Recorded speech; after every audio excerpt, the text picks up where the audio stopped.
So I am going to talk about debugging. I'm going to be doing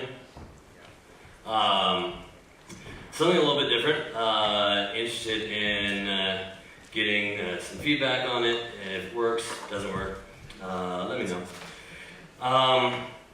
So I'm going to talk about debugging and some of the sort of basic stuff in Node. And then in this block, it's all going to be about debugging, and we're going to go into some more advanced topics. But preparing for this talk, I reached out to some friends and asked what they wanted to hear about debugging, and I got some really interesting responses. It's not really directly related to this. But I was able to sort of, from that, get a good sense of some of the things that I need to discuss. So, debugging is insanely broad, and we have some very advanced techniques that we talk about a lot in Node, but they aren't our day-to-day bread and butter. They are frequently for solving very hard to solve and esoteric problems. A friend of mine who is a very prolific author and has probably 10 to 15 years of programming experience described his approach to debugging as staring at the screen of the computer for like half a day.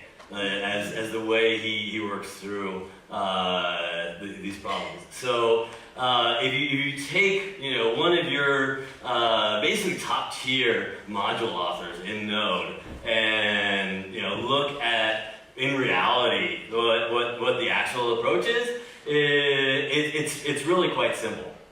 And that process of loading into your wetware, what's going on. In that questionnaire, everybody, there are like 2 people that didn't go there, but everybody was like, oh my god, why do people hate console log? Someone that was a little bit more front-end inclined even like took it to the extended that into alert. It's like, why do people hate these things? These are useful things. These are some of the things that are the foundations of the way we work. And I'm going to leave slides B because this talk really doesn't lend itself too much to just showing pictures of it. I wanted to share a little bit more of the experience of it. So, let's dive in here.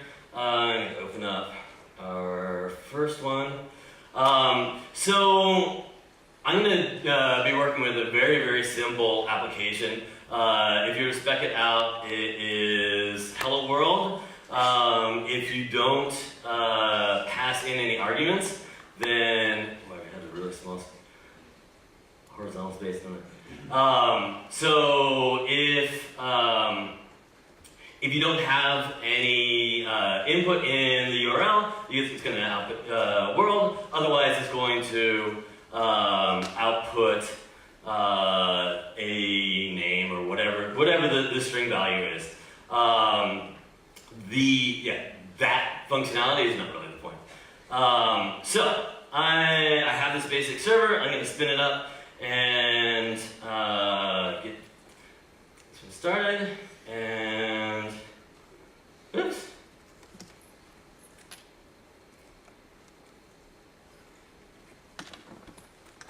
Okay. Alright, so, and then we're going to give this a try. So 81, and that's not working as I planned. So let me go back and see what's going on here. I'm doing some sort of message here, so I'm going to get that out, have a look at that. I also don't like that I have to go and fish around. So I'm going to add a listening listener for when the server starts up. Okay. And we're going to output listening.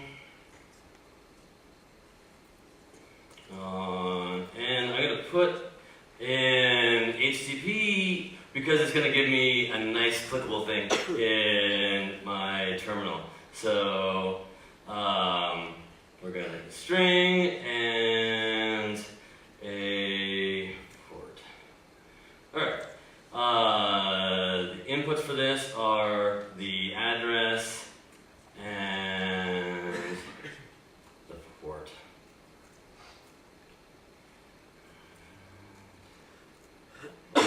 Okay.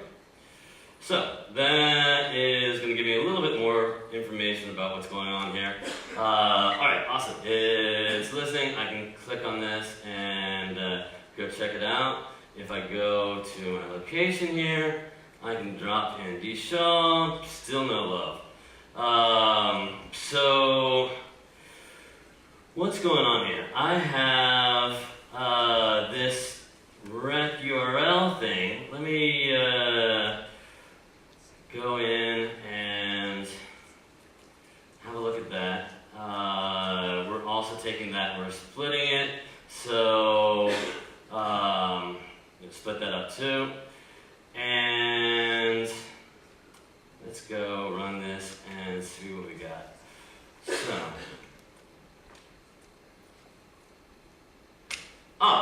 I believe I have a failed assumption in what's going to happen with that split. So if I go and change that, I'm going to get something saner, and boom. With that little bit of extra metadata, I now have been able to sort of get a better understanding and pull that in.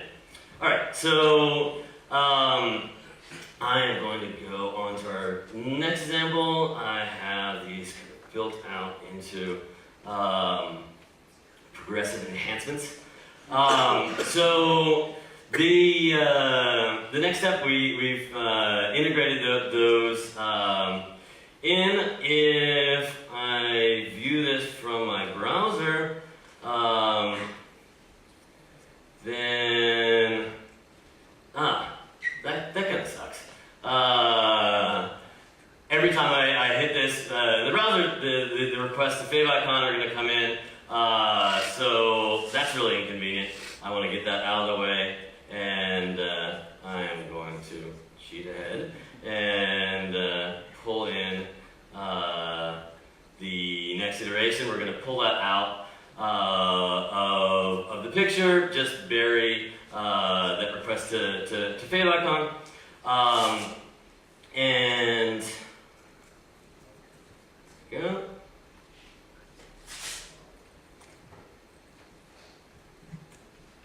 Okay, and 3, great.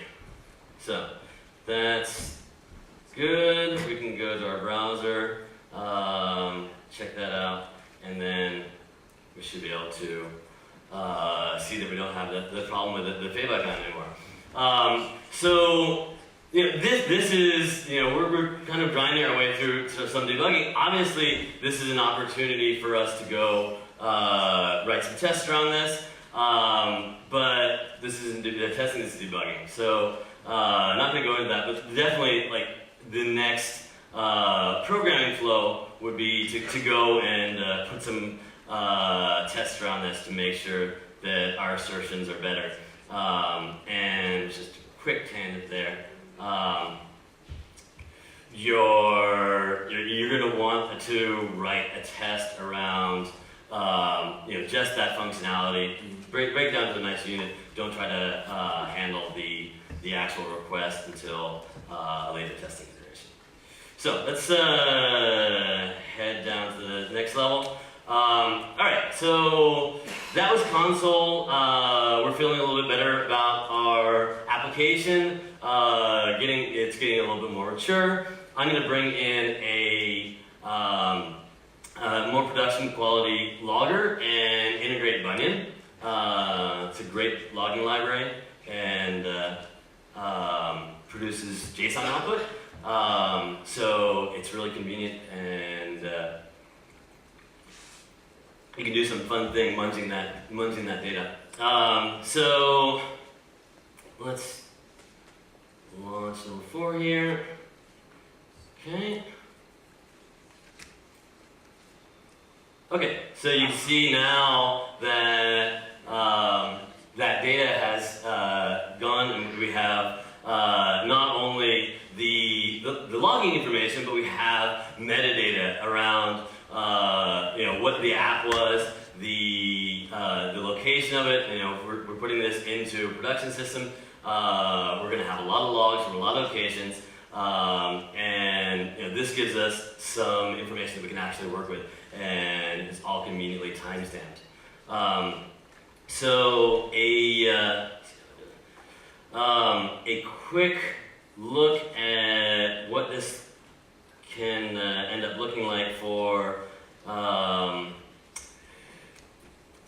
So take this, and I'm going to bring it into more of a production ready setting. So we've taken this going standard out, and I'm not going to set up a system where we're actually going to take out the execution here, but basically what I'm setting up is an environment similar to an environment like we'd be running it in production. Do not put your logs in temp. I'm being lazy and making it so I don't have to clean up after myself, but that's one thing I'm showing you that you should not be doing. Log, and I'm going to take the standard error and bring that into standard out so we can make sure we get all of our output. Alright, so that's going to be going to temp log. I'm going to tail that, and temp log 5. And we're going to pipe that to Bunion, a command line tool. And then we are on 84. Alright. 5? Failed connection! Thank you. Alright, there we go. And so that JSON log data was then translated into something a little bit more readable, and we have some nice metadata in there around our particular request. So I'm going to take this to the next evolution of this app. We decided that that was good. Maybe we'll go to and make this a more stable app, and we're going to pull this into Restify. This is has been handed off and ready to go deploy this, and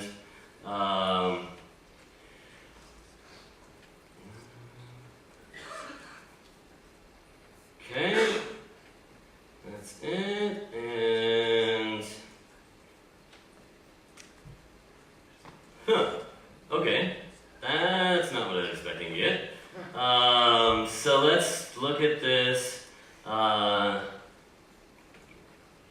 Most of that real estate as back as I can.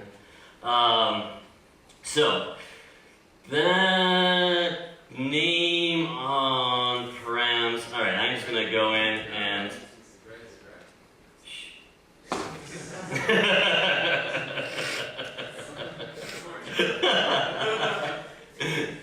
Ace debuggers. Thank you.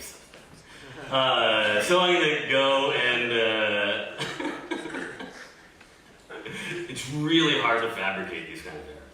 But I actually wrote this one. I actually wrote this signature. All right, so I'm gonna kick that guy off. Oh, we still have something else going on. We have this send method, and it's on the response. That seems totally sane. That should exist. Let me go in and with Node Inspector, see what's going on. So I'm going to grep node, another node, and there it is, cloud up node. And there on my system, it's awesome. So I'm going to go and send the signal user 1 to our app. Okay, boom. Starting into debug mode, I'm going to run Node Inspector. Shout out Danny Coates is here. You should say hi, thank you for Node Inspector. And props to StrongLoop for making it work in Node 10 and putting some love behind it. So appreciate that. All right, so let's go into Node Inspector and see what's going on. All right, so I'm going to drop in a breakpoint and make a request.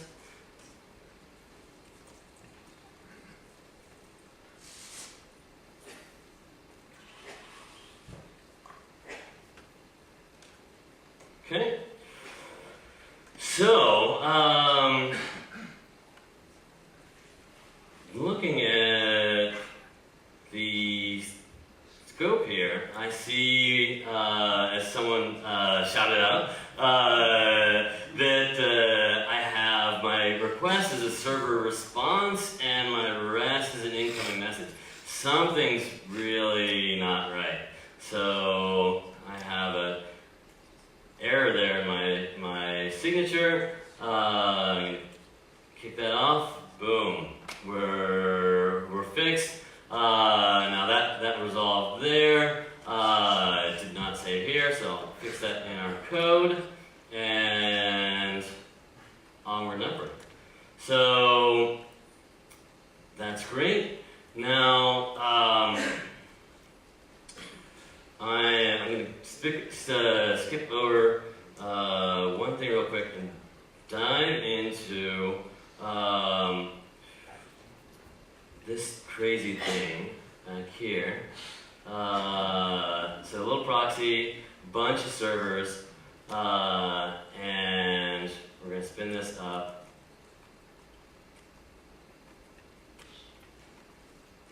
And we're going to have a little agent here that is going to randomly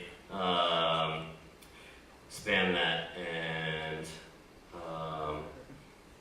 give some names. Alright, so we go here to our browser. I wanted to share this tool called PaperTrail that I've been really happy with. At Boxer, we dealt with terabytes of logs every day. This is not a terabyte level tool, but if you're kind of in the growing startup phase, if gigabytes is more where you're at, or if you're still working towards gigabytes, then I really recommend this. It's fantastic. Along the lines of some services that cost millions of dollars. So check this out. This is taking all of my logs here and outputting this all out. And then if I want to go in here and view a single log line, I can deep dive. It's it's a really straightforward way to tail your entire architecture. So, oh, I've used the internet, and the demo gods are frowning on me. I didn't have a chance to plug in before we got up there. So I recommend checking out PaperTrail. Thanks for letting me get through that request. That was awesome. And yep. Thanks for your time.